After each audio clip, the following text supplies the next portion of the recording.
السلام علیکم میرے سبھی لسنرز، آج میں پھر سے حاضر ہوں اپنے چینل اردو ناولز الاؤڈ پر دشمن جاں ناول کے ساتھ، جس کی رائٹر ہے فاطمہ شاہین اور یہ اس کی 24ویں ایپیسوڈ ہے۔ جلدی سے ناول کو کنٹینیو کرتے ہیں۔ آپ چینل کو سبسکرائب کر لیں، ساتھ ساتھ لائک، شیئر اور کامنٹس کریں۔ روما آفس کی کشادہ مگر پرسکون فضا میں بیٹھی تھی۔ کھڑکی کے اس پار دھوپ ہلکی ہلکی سیاہی مائل بادلوں سے چھن کر کمرے میں سنہری روشنی بکھیر رہی تھی۔ میز پر رکھے گلے داؤدی کی خوشبو ہلکے ہلکے سانسوں میں گھل رہی تھی۔ مس غزالہ کریم اپنی دبنگ مگر مہربان شخصیت کے ساتھ سامنے موجود تھیں۔ ان کی چائے کے کپ سے اٹھتی بھاپ کمرے کی ہلکی خنکی کو چیرتی ہوئی اوپر کو جا رہی تھی۔ روما، میرے خیال سے اب آپ کو سب کلیئر ہو چکا ہے۔ انشاءاللہ آپ کو اپنا نیا گھر ضرور پسند آئے گا، مس غزالہ نے نرمی سے چائے کا کپ میز پر رکھتے ہوئے کہا، اور ان کی آنکھوں میں ایک ماں جیسی شفقت جھلک رہی تھی۔ روما نے ہلکی سی مسکراہٹ کے ساتھ بیگ کی پٹی کو مضبوطی سے تھاما۔ انشاءاللہ میم، آپ کا بہت شکریہ، آپ نے میری بہت بڑی پریشانی حل کی ہے۔ اس کے لہجے میں تھکن کے باوجود ایک سچی تشکر کی گرمی تھی۔ مس غزالہ کے ہونٹوں پر ہلکی سی مسکراہٹ آ گئی۔ بچے، یہ میرا فرض تھا، بس اب تم اپنی نئی زندگی کی طرف دیکھو۔ ایک نیا سفر تمہارا منتظر ہے۔ تم جیسی کئی بچیاں ہیں جنہیں ان کے شوہر چھوڑ دیتے ہیں مگر وہ ہمت نہیں ہارتی۔ وہ لمحہ بھر رکی، جیسے اپنی یادوں میں کھو گئی ہو۔ میں بھی انہی میں سے ایک تھی۔ یہ جو امپائر آج تم دیکھ رہی ہو، اس کے پیچھے میرے 10 سال کی محنت ہے۔ ان کی آنکھوں میں جدوجہد کی دھندلی مگر فخر بھری جھلک تھی۔ میں دعا کروں گی اللہ تمہارے سفر میں آسانیاں پیدا کرے۔ روما نے چپ چاپ سنا۔ ان الفاظ نے جیسے اس کے دل میں کوئی نیا حوصلہ جگا دیا تھا۔ وہ کھڑی ہو گئی، بیگ کندھے پر ڈالا اور مس غزالہ کی آنکھوں میں ایک بار پھر تشکر سے دیکھا۔ ایک بار پھر شکریہ، چلتی ہوں، مجھے دیر ہو رہی ہے، اللہ حافظ۔ وہ آفس کے دروازے سے باہر نکلی اور کمرے کی نرم روشنی پیچھے چھوٹ گئی۔ باہر کی فضا میں ہلکی سی خنکی اور نئی منزل کا ایک انجانا سا جوش اس کا استقبال کر رہا تھا۔ فردان آج خاصے بوجھل دل کے ساتھ جاب انٹرویو کے لیے آیا تھا۔ سفید دیواروں اور شیشوں کے دروازے والے جدید دفتر کی فضا میں اے سی کی ہلکی ٹھنڈک اور پالش فرش پر جوتوں کی مدھم چاپ گونج رہی تھی۔ مسلسل غیر حاضر ہونے کی وجہ سے کالج والوں نے نکال دیا تھا۔ آج وہ فائنانس ڈپارٹمنٹ میں مینیجر کے پوسٹ کے انٹرویو کے لیے آیا تھا۔ گہرے نیلے رنگ کا سوٹ پہنے، ٹائی کی گرہ ذرا ڈھیلی تھی، جیسے تیاری جلدی میں کی گئی ہو۔ ہاتھ میں پکڑی ہوئی سی وی کا فولڈر تھا مگر آنکھوں میں کہیں اور کی دنیا بسی تھی۔ وہ دنیا جس کا مرکز روما تھی۔ وہ خود کو مصروف رکھنا چاہتا تھا، ورنہ اب تو ایسا لگنے لگا تھا کہ روما کی یادیں اس کا دم گھونٹ دیں گی۔ ریسیپشن پر بیٹھے لڑکے نے مسکرا کر فائل پر نظر ڈالی، پھر آہستگی سے بولی، سر آپ کو اندر بلا رہے ہیں انٹرویو کے لیے۔ فردان چونک کر اپنی سوچوں سے باہر آیا، جیسے کوئی نیند سے جگا دے۔ وہ گہری سانس لیتے ہوئے کھڑا ہوا، فولڈر سنبھالا اور دروازے کی طرف بڑھ گیا۔ فلائٹ ہیتھرو ایئرپورٹ کے رن وے پر نرم دھچکے کے ساتھ اتری۔ جہاز کے دروازے سے باہر نکلتے ہی لندن کی ٹھنڈی نم ہوا نے فاطمہ کے چہرے کو چھوا۔ ایسا لگا جیسے سردی کی باریک سوئیاں ایک دم جسم میں اتر گئی ہوں۔ ایئرپورٹ کے اندر نیلی روشنی کے درمیان دھیمی اناؤنسمنٹ اور قدموں کی چانک گونج رہی تھی۔ شہسوار سامان لینے چلا گیا اور وہ گیٹ کے قریب کھڑی ارد گرد کا جائزہ لینے لگی۔ اس کی نظریں عام لوگوں کو نہیں دیکھ رہی تھی، بلکہ جیسے ہر چہرہ اور ہر حرکت کو ایکس رے کی طرح اسکین کر رہی ہو۔ وہ اجنبیوں کے لباس، انداز اور چہروں کے تاثرات میں کچھ ڈھونڈ رہی تھی، شاید شہر کا مزاج یا اپنی بے چینی کا کوئی عکس۔ شہسوار ہاتھ میں ٹرالی لیے لوٹا۔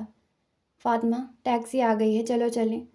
والیٹ اور موبائل اس کی طرف بڑھاتے ہوئے بولا۔ فاطمہ نے والیٹ پر ایک نظر ڈالی، بھویں چڑھائی۔ یہ تم مجھے کیوں پکڑا رہے ہو؟ شہسوار اس کی بات سن کر مسکرایا۔ جب میں تمہارا ہینڈ کیری پکڑ سکتا ہوں محترمہ، تو تم بھی والیٹ پکڑ سکتی ہو، کہہ کر اس نے والیٹ خود ہی اس کے بیگ میں ڈال دیا۔ اس کی آنکھوں میں غصہ جھلک اٹھا۔ تم اگر مجھے یہاں لے آئے ہو تو مجھ پر رعب ڈالنے کی کوشش مت کرنا، سمجھ گئے؟ محترمہ، یقین کرو، بہت تھک گیا ہوں، یہ بحث گھر جا کر بھی ہو سکتی ہے، وہ کہہ کر ٹیکسی کی طرف بڑھ گیا اور مجبوراً اس کو بھی پیچھے جانا پڑا۔ ٹیکسی کے